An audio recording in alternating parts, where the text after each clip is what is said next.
Hi. Hi. Did you start the camera? Yeah, everything's running. We're ready to go. Thanks for coming. I'm Colin Grossbeck. This is Neil Klingerman. That's Sean Byers.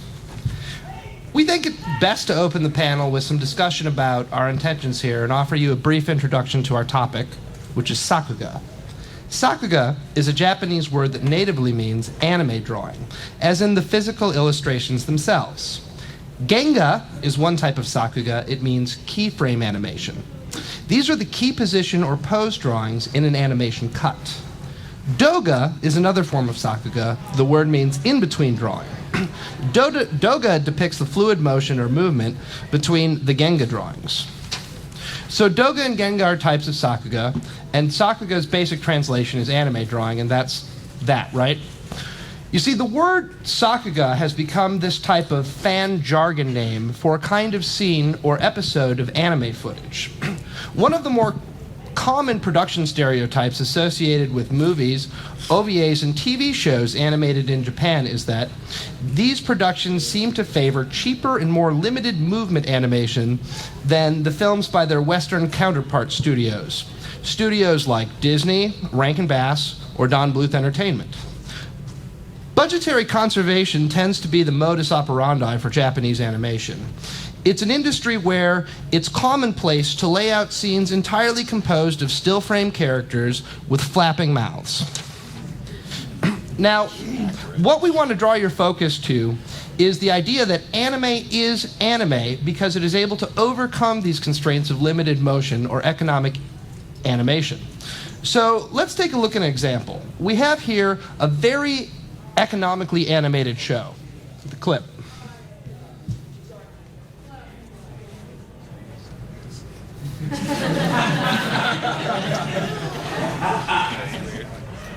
At least the three of us agree that the clip we just saw was pretty much an accurate example of what that show looks like 99% of the time. But sometimes, rarely, it starts looking more like this next clip.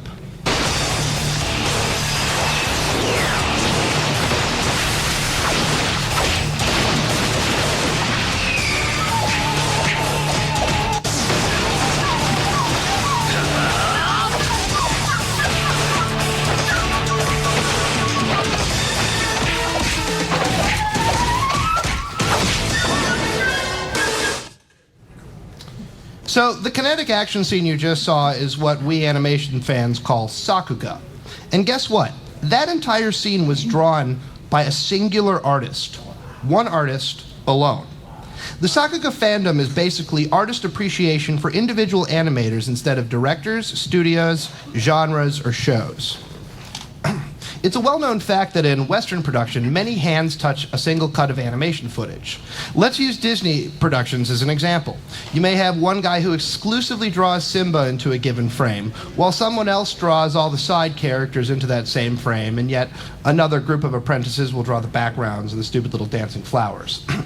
But in Japanese productions, scenes or cuts are given to a single animator to draw on their own.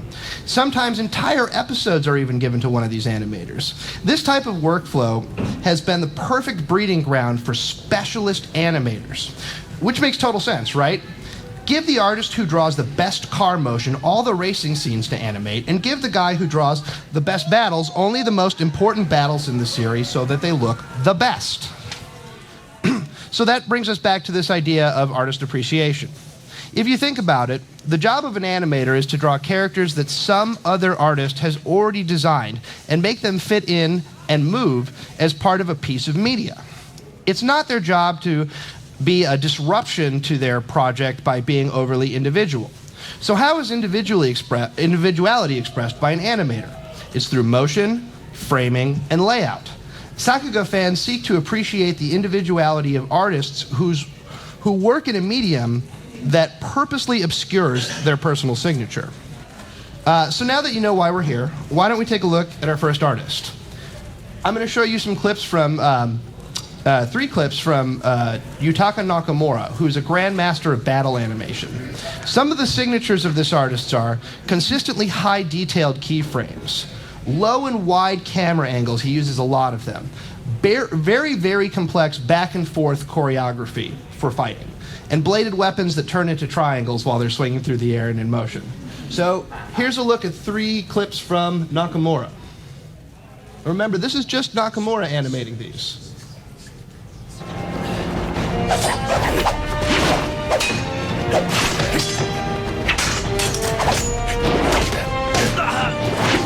This was Studio Bones' first movie.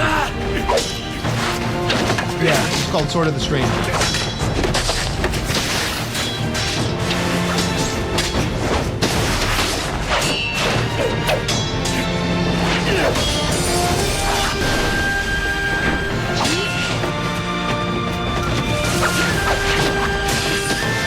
Those swords kind of fly around, they turn into these weird inward-facing triangles. It's kind of a signature of this guy's work.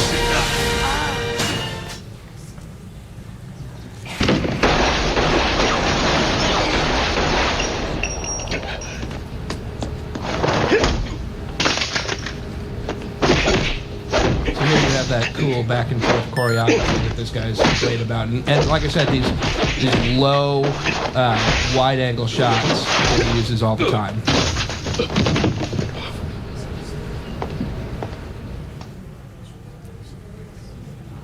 And then this is the last scene, and he did this battle as well.